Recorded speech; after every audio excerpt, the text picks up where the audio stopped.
due to some very technical issues that we needed to handle, but all of that has been handled. Now, my name is Uduak Daniel, and I would be writing solo this from now on till the end of the breakfast show, because Omoife is could not be possible or present at the time. But yes, our hearts with us, and of course joining the discourse as it stands. Now, we mentioned earlier on that we would be looking into the infamous book launch of Ibrahim Babangida. He called it A Journey in Service, and it has sparked intense debate and reactions.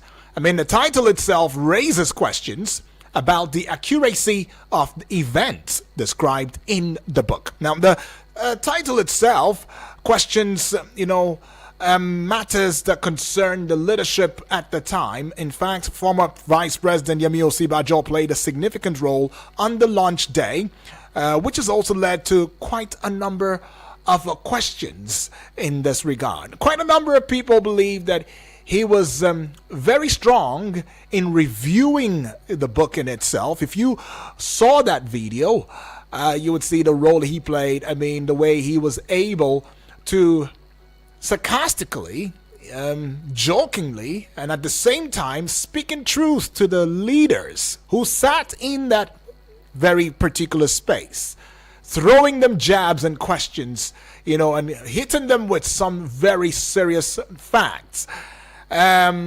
That role he played, indeed he played strongly. But then several individuals and groups have expressed their views on the book's content. I mean, Ohaneze Ndigbo, a prominent organization, has demanded an apology and 10 trillion naira in compensation, for the sufferings of the peoples of the Igbo people, during the 1966 coup and Biafra. They've also raised, or demanding critical questions about the responsibility of current leaders to acknowledge and make amends for the past. Now, we have seen others also coming out in this light to call out IBB. Some are even talking about the prosecution of IBB in himself.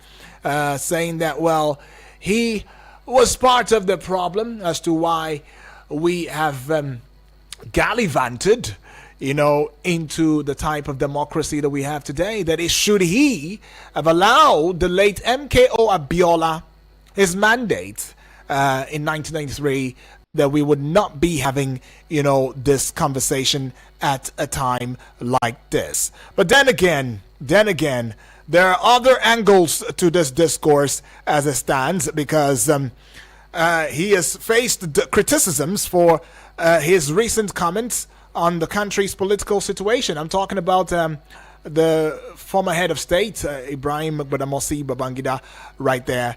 And his tenure was actually marked by human rights, abuses, suppression of democracy, and the infamous annulment of the June 12, 1993 presidential election. Now, the election was also widely believed to have been won by Moshood Abiola. Now, that event has led to protests and human rights abuses, including the execution of Ken Saro-Wiwa and 8 other Ogoni activists in 1995. Right? So, imagine being a young Nigerian in 1993, and you're eagerly awaiting the result of the presidential election. Now, you had high hopes for a better future, but your dreams were shattered when Babangida annulled the election. I mean, you witnessed the brutalism, the brutal suppression of protest, the arrest and detention of activists, and the execution of, innocent people. I mean, the trauma that experience has caused has stayed with you, and you now demand justice, for the atrocities committed during the Babangida's tenure. And if you must know that our current president, President Bola Ahmed Tinubu, at the time, actually went on exile, took himself on exile. I mean, just so you know how, the situation was at the time. However, if we are to also look at, some angles to this, Activists are saying Babangida's prosecution is long overdue. That's what our activists are saying. That he must be held accountable for the human rights abuses and suppression of democracy during his tenure. Some lawyers are saying the prosecution of Babangida would set a precedent for holding former leaders accountable for their actions, and that it would provide closure for the victims of his regime. Now, politicians coming from the angle of, while Babangida's actions were wrong, we must consider the current political climate.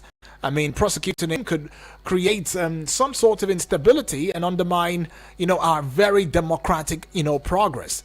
Well, and from the historian point of view now, Babangida's regime was a product of its time. We must understand the historical context in which he operated and avoid scapegoating him for the country's problems. And then from a journalistic, point of view, the demand for Babangida's prosecution is a testament to Nigeria's will, to the fact that, to Nigeria's growing demand, for accountability, right? And of course, it does also show that Nigerians will no longer tolerate impunity, and of course they will demand justice for past atrocities. But quite a number of people would say, let the past go, let's talk about the present as we look into the future, right? However, to have this conversation with us this morning is a notable personality, right? He is in the person of Professor Yahaya Tanko Baba. He is a PhD professor, right? And political institution and comparative, politics. Is a PhD professor of political institutions and comparative politics. He'll be adding his voice in the discourse this morning. Good morning and welcome to you, Professor Yahaya Tanko Baba. Good morning. How are you? Very well, thank you, Professor. Well, it's no news, the fact that we've seen the upheavals, we've seen the aftermath of the IBB's book launch. And it does seem as though quite a number of persons have their different take home after that book launch, especially when we look at the very content of the book in itself. Nigerians would want to know, first of all, what your perspective view would be about this book. We would also want to know what would be your take about some quarters calling on the prosecution of IBB himself. And we would also want to know what could possibly be the way forward for our dear country, especially in the light of some of these revelations. Yeah, the book launch has come and gone, but then the dot is still, the dot is still rising. It has raised quite a number of issues, very complex, that have directly affected many people, stakeholders in Nigeria's project. Lots of issues that are connected to Nigeria's stability, Nigeria's national security, Nigeria's governance issues, and of course, issues that have to do with the rights, the fundamental human rights of a number of people that are affected by the policies, the actions and inactions of the regime, the military regime of Babangida. Don't forget, he lived for 8 years, as a military ruler. Mm-hmm. And he has taken quite painful decisions. He has missteps in his leadership. Lots of accusations of abuses of fundamental human rights. Lots of concerns about his transitions without end. The biggest of all of these issues been the annulment of 2012 elections. Right. And his revelations in the book generated reactions that are mixed. Quite a number of people are not comfortable with his stance as to how and why the guilt of elections was allowed. There was confession even from him that the election of June 12 was the freest, the fairest, the most credible, if you put it that way, in Nigeria's political history.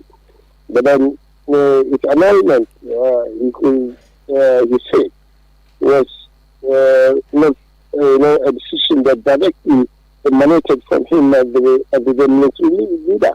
No one will believe that as a military leader who governed and ruled with maximum unquestionable respect, he wielded absolute power, just like the character of any military government.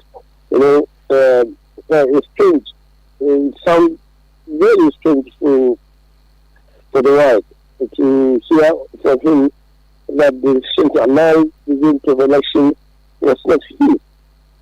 That the election was annulled even without his approval. But then many people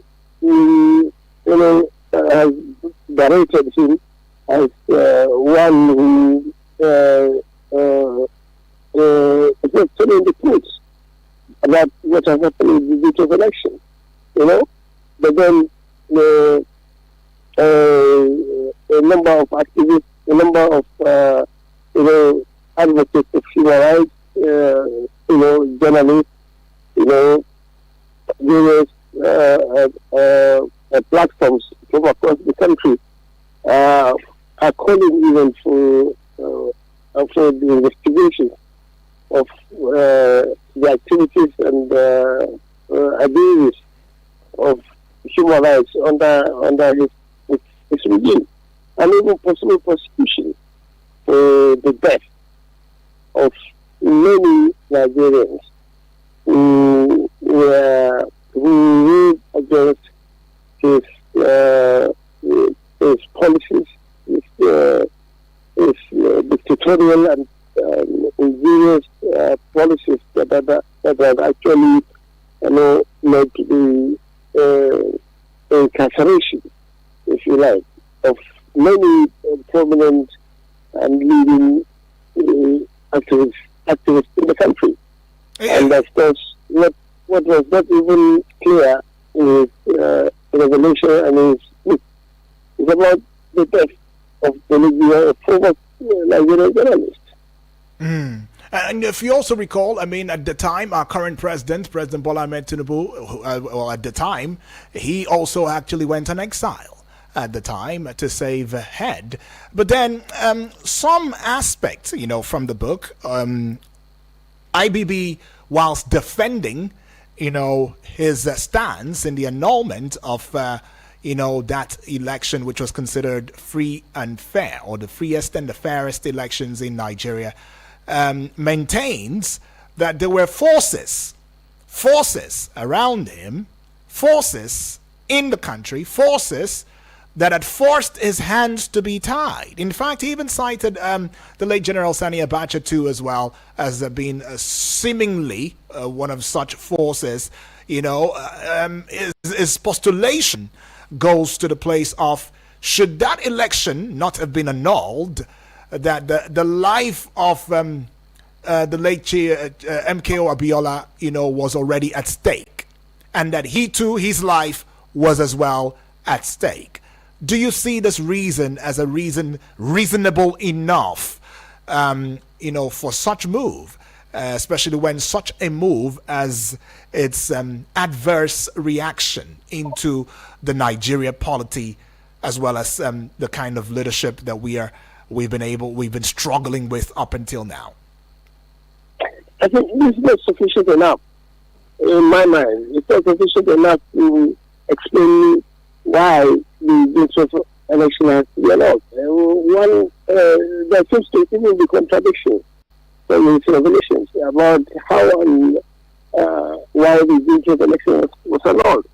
In the first place, it claimed not to be responsible for the annulment of the June 12 election.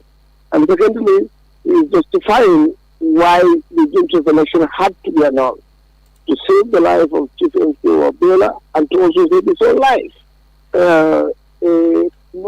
But of course, taking the Nigerian project in context, the June 12 election, which was considered the freest and the fairest, which at that time united the force of the Nigerian people from across the divide. You know, neutralizing the North-South dichotomy, and of course, raising the hopes of Nigerians about democracy, about good governance, about peaceful coexistence, about unity of the country, about the prospects for a better and prosperous Nigeria, and the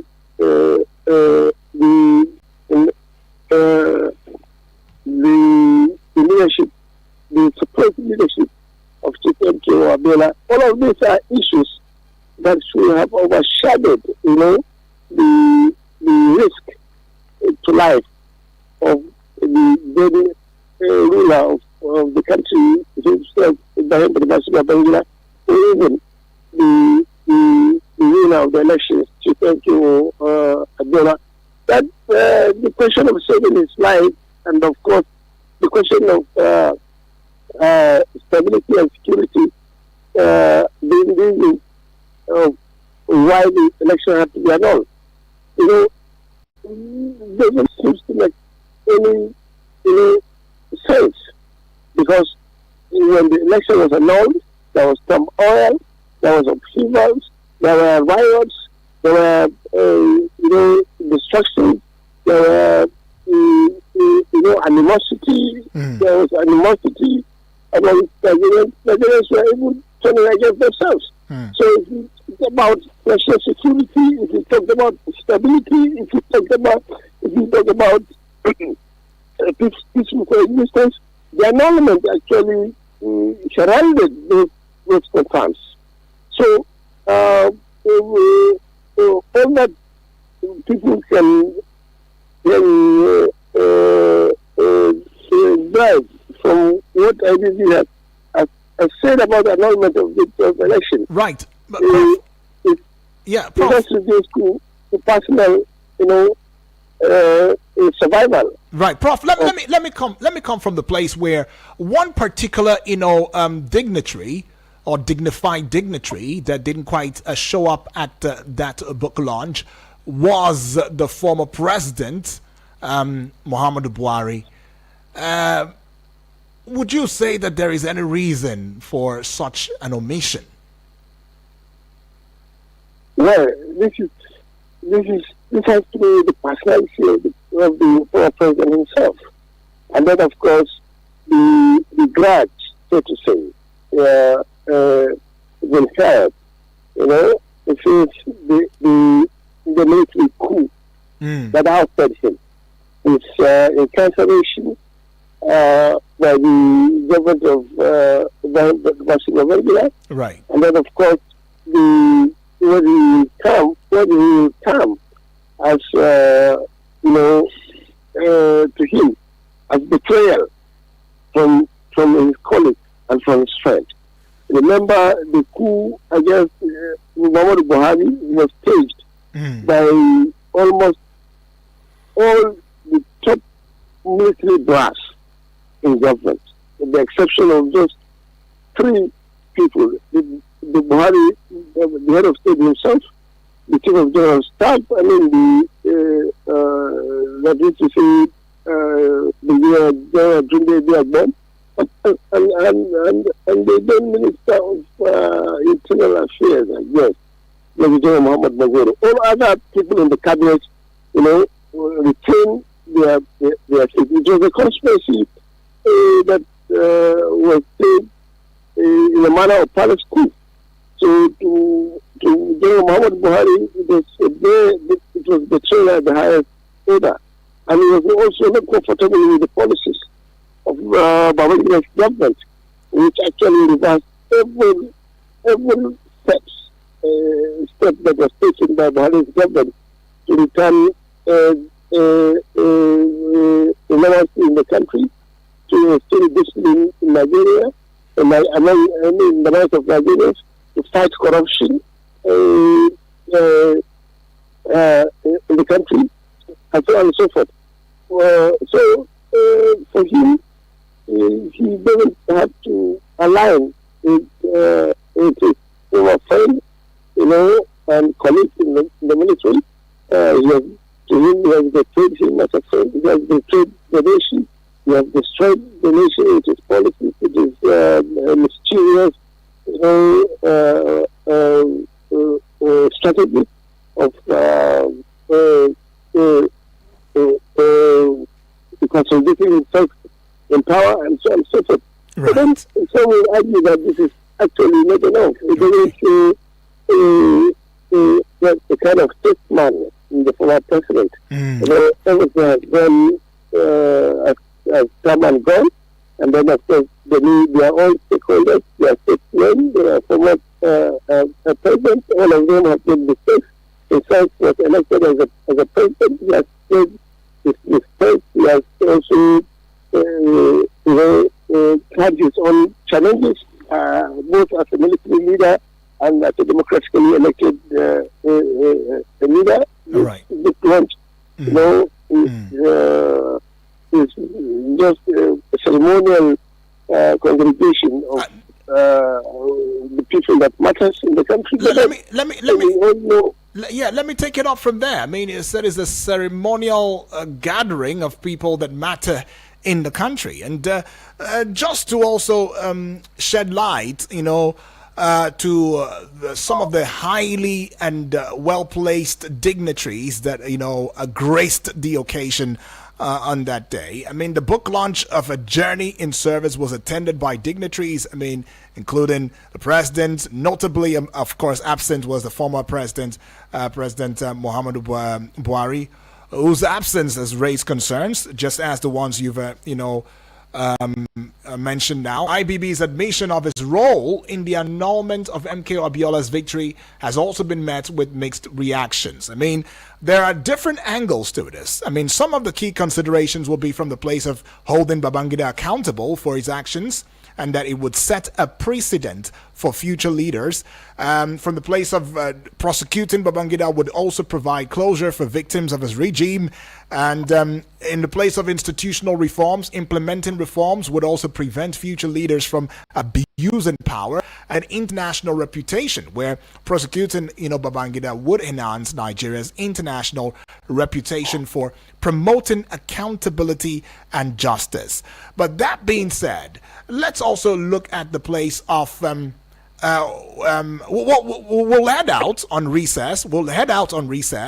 When we do come back, we'll talk about the place of the monies that was raised and what purpose these monies were raised for. Now, these monies had contributors, and most of whom contributed in millions and billions. The donations were towards the IBB Presidential Library project. We'll go on recess now. When we come back, we'll talk about the place of books, libraries in Nigeria, and the culture of reading, talking about history in the country. Don't go away. Right, and that's what it is. We're still having that discourse. When we do come back from this recess, it will be about you adding your voice, asking those pertinent questions, and of course, working together as we try to devise a way forward for the country. Are you indeed one who is optimistic about the affairs of Nigeria? I believe you are, and that's why you shouldn't go away.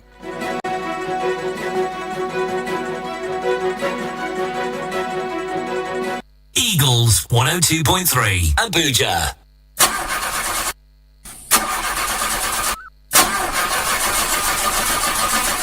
Kai, oga, wannan injin naka ya gaji fa. Amma ka san da haka kuma ka bari na kashe kuɗi na? Oga, ba laifi na bane.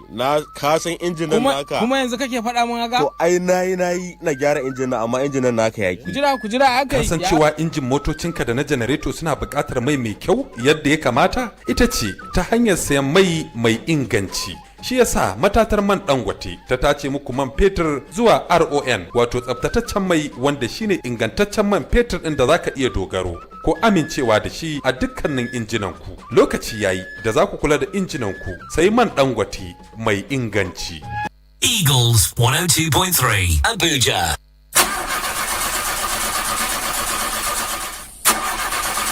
Shin kun san cewa hanya ɗaya don samun aikin injin ku yadda ya kamata? Ita ce ta hanyar sayan mai inganci. Shi yasa matatar man Dangote ta tace muku man fetur zuwa RON, wato tsaftataccen mai wanda shine ingantaccen man fetur ɗin da zaka iya dogaro ko amincewa da shi a dukkanin injinanku. Lokaci yayi da za ku kula da injinanku sai man Dangote mai inganci. Eagles 102.3 Abuja. Has anyone told you you can talk about your business on radio for just 20,000 naira? Get a chance to talk your business for 25 minutes on The Entrepreneur. Mondays to Fridays, 3 p.m. on Eagles 102.3 FM Abuja. For more inquiries, call 090-9984-4433. 090-9984-4433. Hurry now. Your number one radio experience you can count on. Eagles 102.3 Abuja.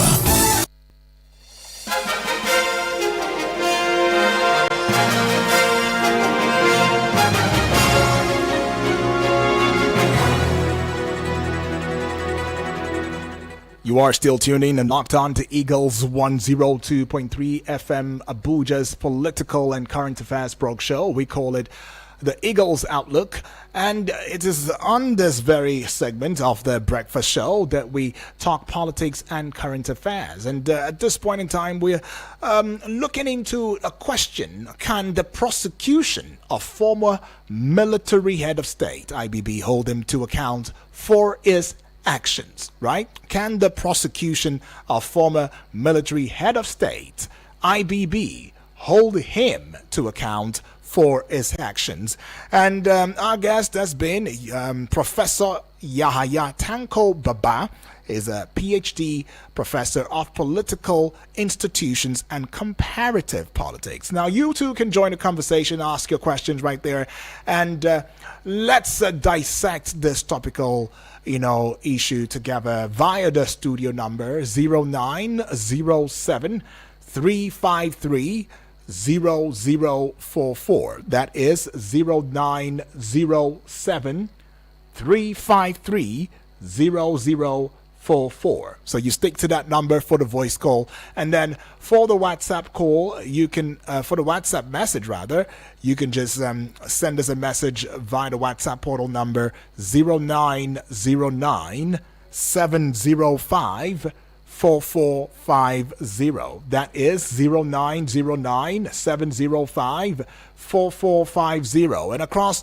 social media platforms, we host a television right there that you can as well, of course, match the voice with the face as well as the ambience that the studio provides, and that will be at Eagles FM Abuja, right? At Eagles FM Abuja is how you can connect with us, and get on YouTube right there and join the conversation at Eagles FM Abuja. Do well to subscribe though, as you also get engaging, as well as on Facebook. It is at Eagles FM Abuja. Spread the wings to cover TikTok, X, and also get on to Instagram at Eagles FM Abuja. Right. And already our guest is still on here, and the discourse is still ongoing. Now, Professor, sir, quite a number of Nigerians have been very skeptical about this idea of wanting to build an IBB presidential library. Now, to say the least, in a country where history in itself has been watered down, to say the least, in a country where the very fabric of our foundation in terms of documentation of who we are and where we have been, our struggles, our pain, our hunger, our suffering, up until where we are today, has not been taken very seriously. If you recall, there was a time that history in itself, as a subject, of course, has been seemingly sidelined from the education curriculum, giving strong providence to the likes of math, English, and the likes. And a number of Nigerians have called out to saying, look, we need the history as a subject to start from even the kindergarten, if possible, so that we know who we are and we know where we are coming from.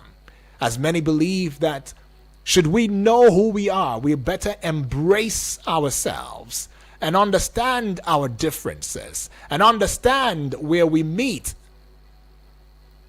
right? And understand the very dynamics. Hello? Can you hear me? Yeah. Yes. Understanding the very dynamics. I can't say. Okay, we'll just get back with you. Understanding the very dynamics of who we are. See, that's where the problem is. Quite a number of people have negated, the place of history. Quite a number of us have also waited for other people to write the history for us. And because we do not have a strong idea of it, some of us can get bamboozled into believing whatever might be written. Even though some have applauded the former head of state, IBB, for at least coming out to, making this effort, seeing it as a positive step in the right direction towards change. Others have negated it, saying that he is attempting to rewrite the history in itself, because he would have told that history from a place of bias. And that is where the danger might lie. But where do you think this falls? Where do you think that this conversation should lead to? Should it lead to an issue of Nigeria saving face, or trying to tell the world, the international community, that we are resolute in the fight against inhumanity or the inhumane treatment of our fellow brothers and sisters? Would this come from the place of telling ourselves that there is a need to revisit the structures that we've put in place on ground to tackle some of these issues of lack of accountability, lack of transparency, the total and absolute abuse of power, as we have seen, in times past? These are the questions. Are you there, Professor? Yeah, I can. If I get you right about holding our leaders accountable for their actions and inactions. Exactly. That's right. I think the major problem with the Nigerian governance system is that there seems to be consensus among the elites that nobody should be held accountable. The government and the people in power have signed a covenant, if you like. Now, whatever happens with in the government of any other person, should just be let go.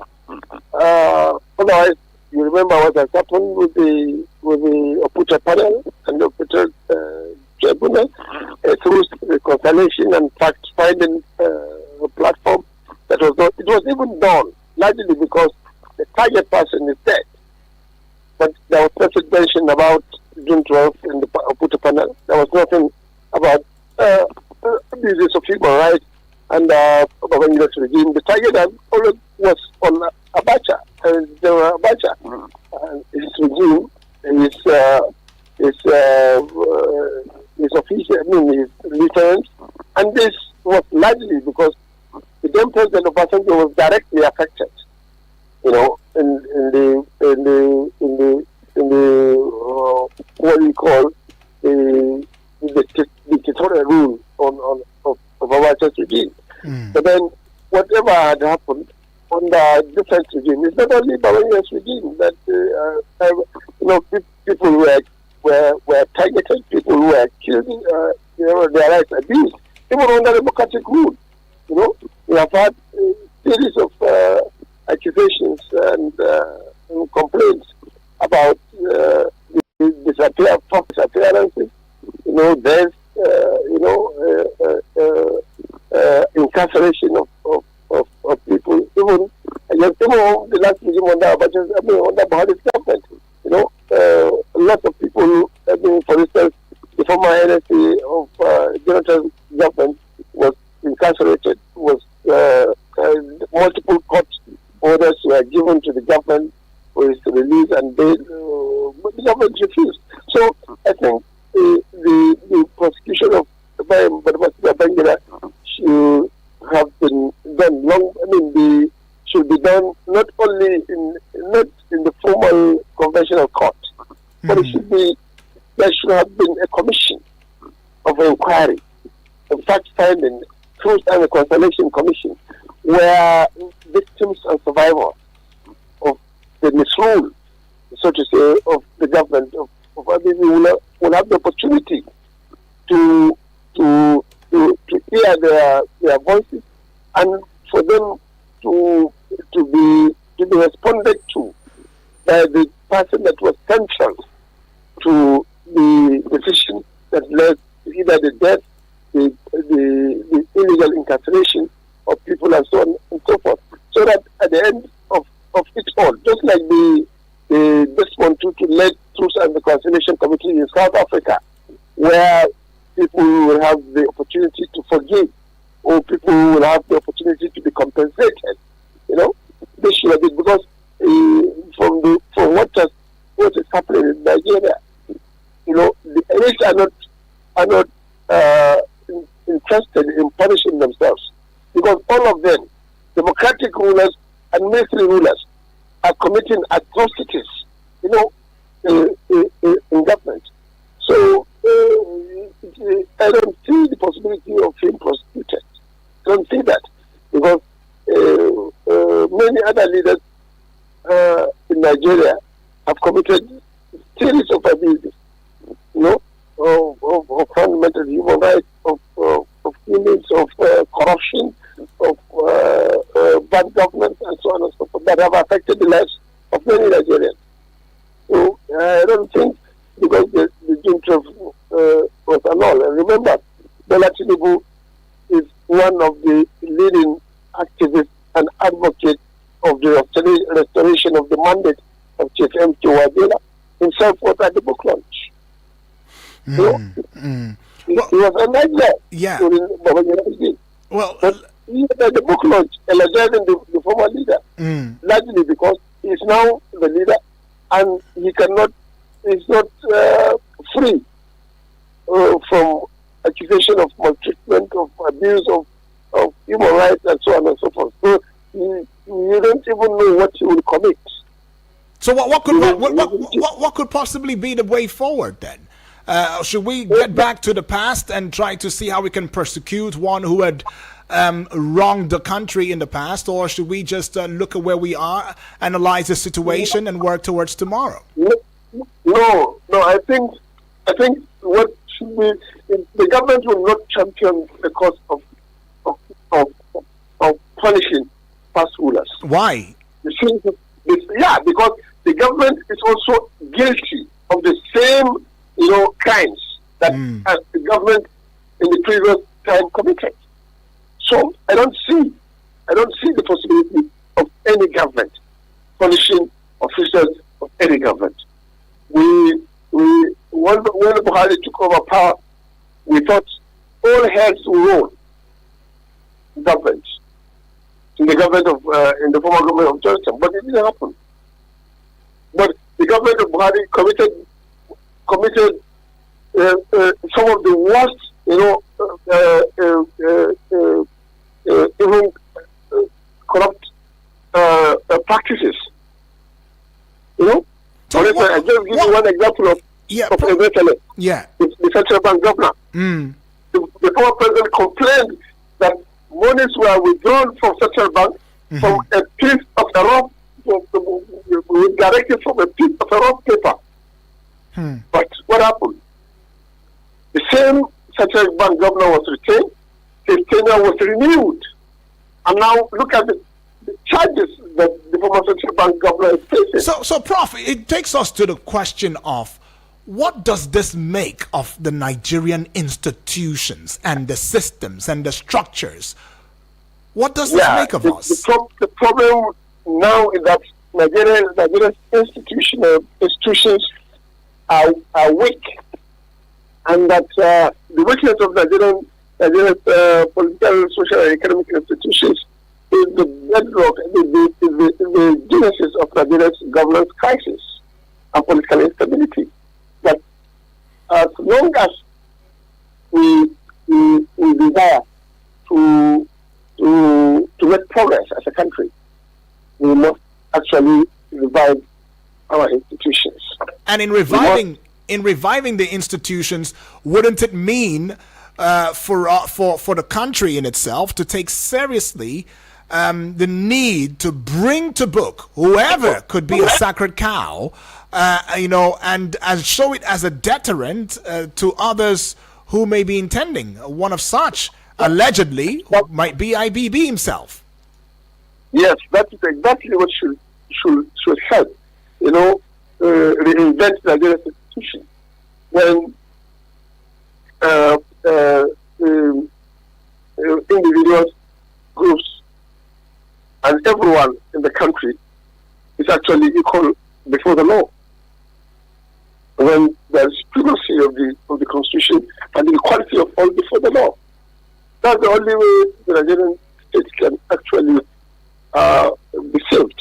All right, let's go see this message right now from a family member on here.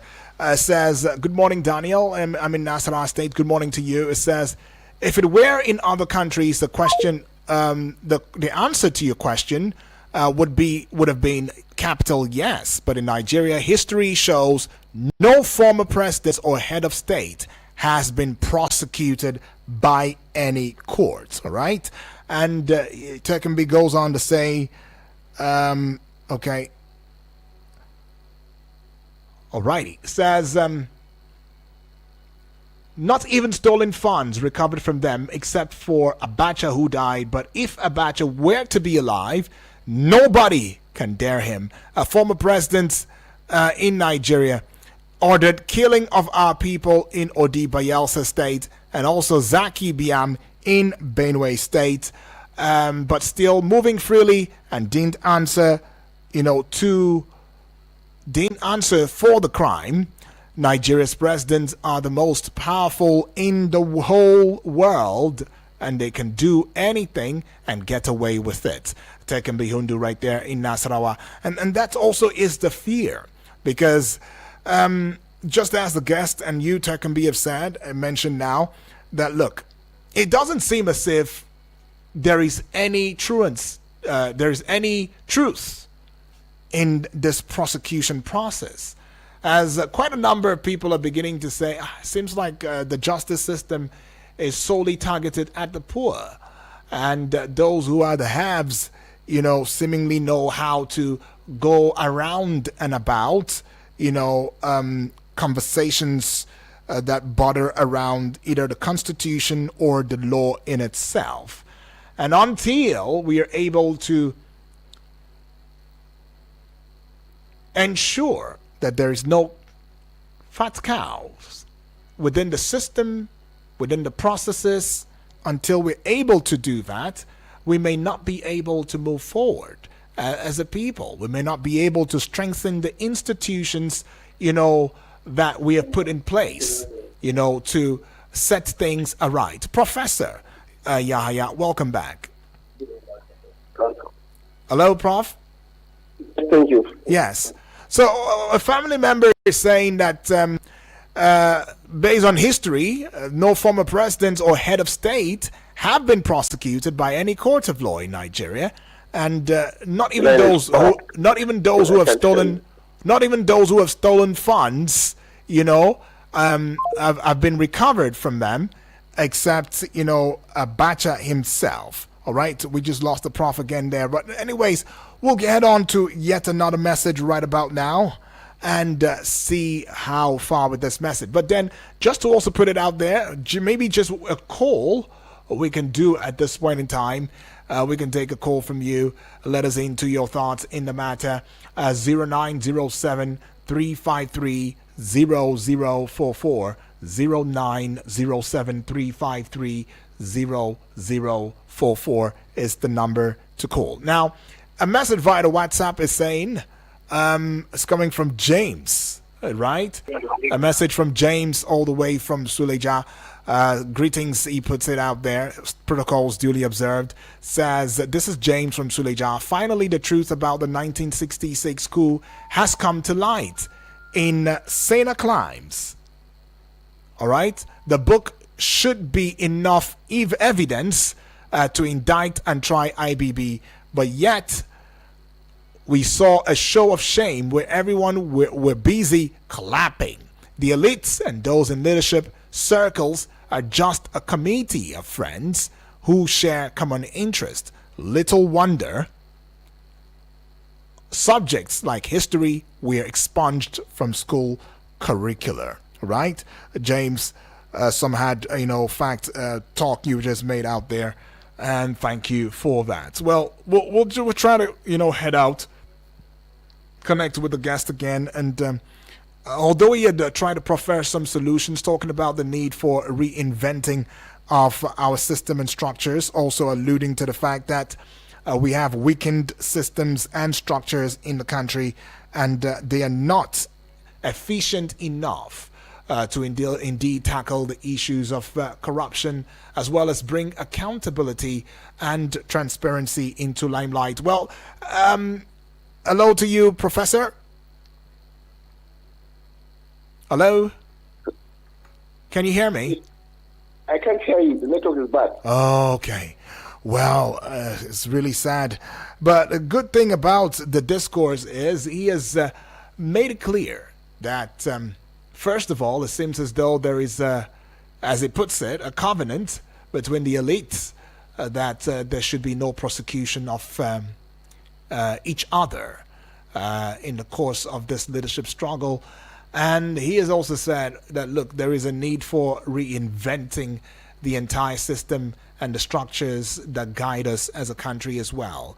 And he has also made it very, very clear that until we begin to take decisive moves towards not celebrating sycophancy, but of course doing what is needful by calling out a spade and making it a spade indeed, we will not indeed be able to set a new trajectory for the country, our country, Nigeria. And James also puts it saying that, look, even though the 1966 coup has come to light, or the truth behind it has come to light, it doesn't seem as though there will be any prosecution. In fact, the way James puts it, it says it's a show of shame where everyone were there busy clapping, and that the elites and those in leadership circles are just a committee of friends who share common interest. And he says, little wonder subjects like history were expunged from school curricula. Well, we'll put a pause to it because it does feel as though this discourse is one that is still ongoing. I mean, we will see quite a number of reactions. CSOs and quite a handful of well-meaning Nigerians have also, alluded their voice in this matter. And as all of these break, we will break, in with them, as well as let you in on them as these developments come to bear. Well, this is where we call it a close. Want to say a big thank you to you for being a part of it. I mean, 10 o'clock, of course, will be time for the general open banter, and right about now will be time for the business news. We appreciate your thoughts, and of course, we're saying stay tuned and don't go away.